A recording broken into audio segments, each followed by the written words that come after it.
Looking forward for today's Eurogroup meeting, we have a range of important topics to discuss.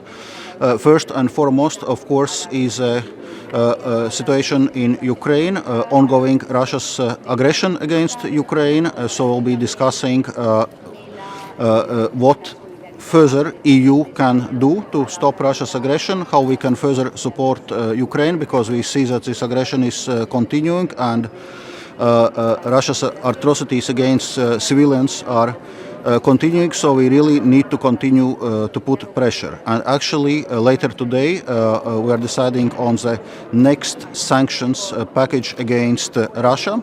And it must be said that we will need to continue in this work if the aggression continues. Then we'll be discussing also the economic implications of this Russia-Ukraine war and what EU can do to respond to this situation, both in terms of fiscal policy, of state aid policy, of other aspects. Clearly, this will require a broad range of mitigating measures. From the Commission side, we had put some elements on table concerning specifically energy sector, so-called Repower EU communication, which we put forward last week, outlining a number of options which we can do to mitigate the impacts on energy markets. And from the inclusive Eurogroup, I would highlight the further work on completion of the banking union, where it must be said President of the Eurogroup, Pascal Denouhou, is putting lots of work and really working very hard to advance this file, and we are supporting it from Commission side. Thank you. Executive Vice President, we see that Russia has been very aggressive lately in the Ukrainian people. We saw that a hospital was damaged. We find out today that one of the women who were there died, so this is now brutal on the civilian population. But Vladimir Putin continues his invasion. The energy sector is the only sector that makes money for Russia at this point. So what are you intending on doing with that? Indeed, as I outlined, it's clear that Russia's aggression is continuing, and there are many atrocities and war crimes committed against civilian population. So we must continue to step up pressure to stop this aggression. As I said, we are putting out the next sanctions package today. And we need to continue work, and indeed also the questions concerning the energy supplies are very much on table. And I also have to ask you, today the Americans and the Chinese are meeting. The Americans have said very clearly anyone that tries to circumvent our sanctions will face repercussions. From the European Union perspective, what is your message to countries that perhaps are thinking of aiding Russia in this war that still continues and does so much damage on civilians? Well, it's clearly that also as from the EU side, we will be monitoring very closely the implementation of the sanctions. We are actually setting up a specific structure to deal with this, both within implementation of sanctions within the EU and also possible circumvention. In a sense, we already have closed some loopholes in earlier packages, for example, as concerns possible use of crypto assets to bypass the financial sanctions imposed against Russia.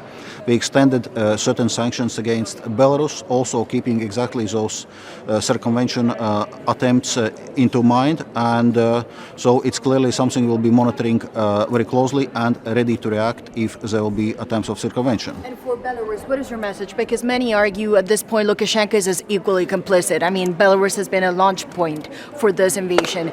Is it time to fully freeze Belarus too as is complicit with Russia in the invasion? Indeed, and that's very much what we are doing.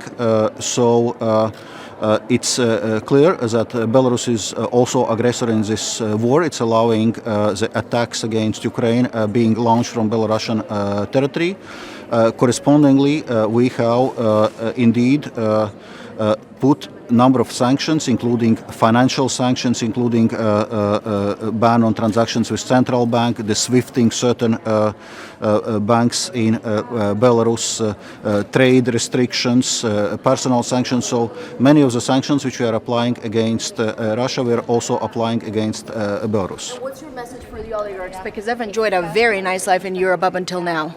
Well, as you know, the number of oligarchs are already in the EU's sanctions list, and it's not. Including Abramovich. Abramovich could be also in it. There's no one untouchable. Clearly there is no one untouchable. As you see, this list of oligarchs is continuously being extended, but not only oligarchs, also the high-level, both state and military officials of Russia, the people who are actively involved in Russia's propaganda machine. So the list of personal sanctions is being also constantly extended. What about an economic recession, The Ukrainian Vice people, President? Are what's you your message to worried them? that there will be an economic spillover into the Eurozone? Well, I will probably first respond to the first question and then to the second, since they both came simultaneously. The message to Ukrainian people is that from the EU side, we continue to support Ukraine. We must continue to support Ukraine with all means available. We must put maximum pressure on Russia, and seeing from the fact that Russia's aggression is continuing, we actually must, as a West, as the European Union, as a Western democratic world, we must do more really to stop this aggression. Well, as regards economic implications for the Eurozone and the EU, it's very much going to be a topic of today's Eurogroup agenda, and clearly there are going to be implications, and we'll be discussing how to best mitigate those implications. For example, last week from the European Commission side, we published a number of proposals in so-called Repower EU communication, specifically on the energy sector, and we will be discussing also what other policy responses are needed, also in terms of fiscal policy, in terms of state aid policy, and other elements. It's clear that we must continue this effort on sanctions. Well, it implies also Russia is taking certain counter-sanctions. It's going to have economic consequences for the EU. We need to mitigate those consequences, but this is a price worth paying because we are defending here democracy and peace. Thank you. Thank you.